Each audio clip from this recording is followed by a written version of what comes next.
Hi, my name is Kelly, and what I'd like to write about for my essay is how a feminist narrative can become a commercial success and what it has to actually sacrifice to become successful and remain successful.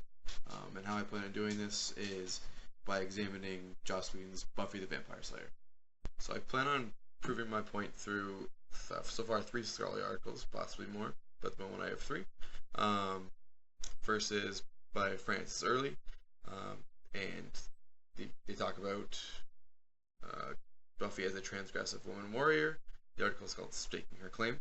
Um, the second one is by Mary McGulloch, and that article is called "Frustrating Female Heroism: Mixed Aggressions from Xena, Nikita, and Buffy."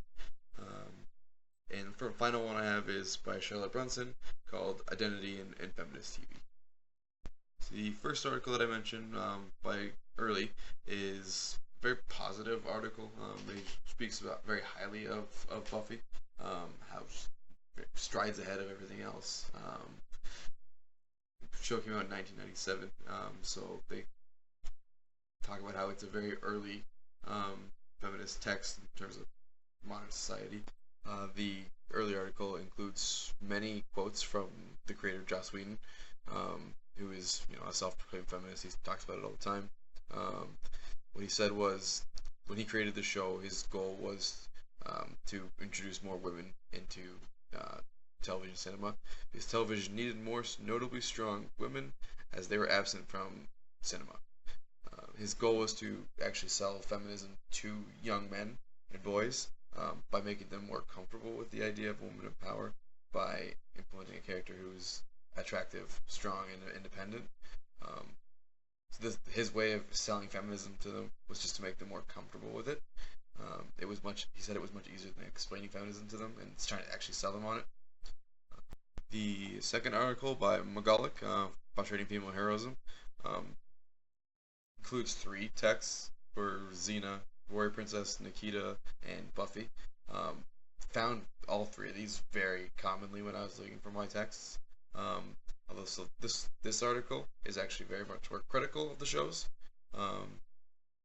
The author studies three other critics, much like Early's article, and actually picks them apart and just points out all the flaws in the show and in their articles.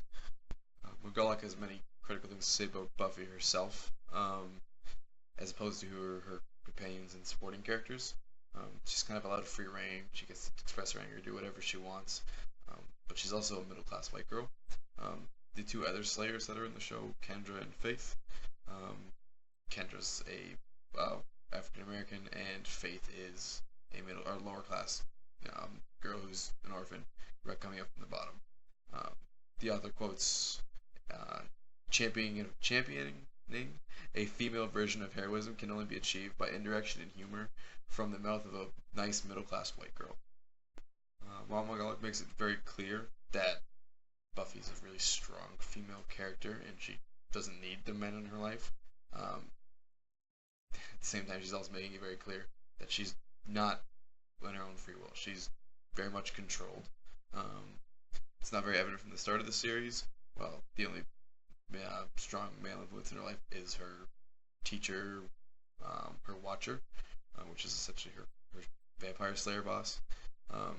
Further on into the series, it's discovered that the reason that she has powers is because she's part of a descendant series of women who are imbued with magic powers because a tribe of African shamans decided that to battle demons, instead of making themselves do it, they take a cowardly way out and force a young girl to take on these powers to combat. McGulloch goes on to critique all the other male influences in her life. Again, Giles, her boss, he's seen as more sophisticated. He's British. He's seen to be very, very intelligent. Angel, her first love interest in the show, he's initially seen as a mysterious guy, but he's more powerful and knowledgeable. As you get to know the character, he comes in and he becomes a central focus of the show. And the last article that I've been using is the Charlotte Brunson Identity in Feminist TV.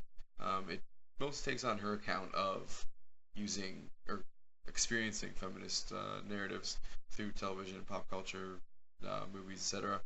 Uh, throughout the 1970s to present date, and how they affect commercial, or how feminist text affects its commercial success. So, Charlotte Brunson explores an important part of my essay, which is exploring the commercial success of feminist narratives in pop culture and what they need to do to actually survive and not be canceled.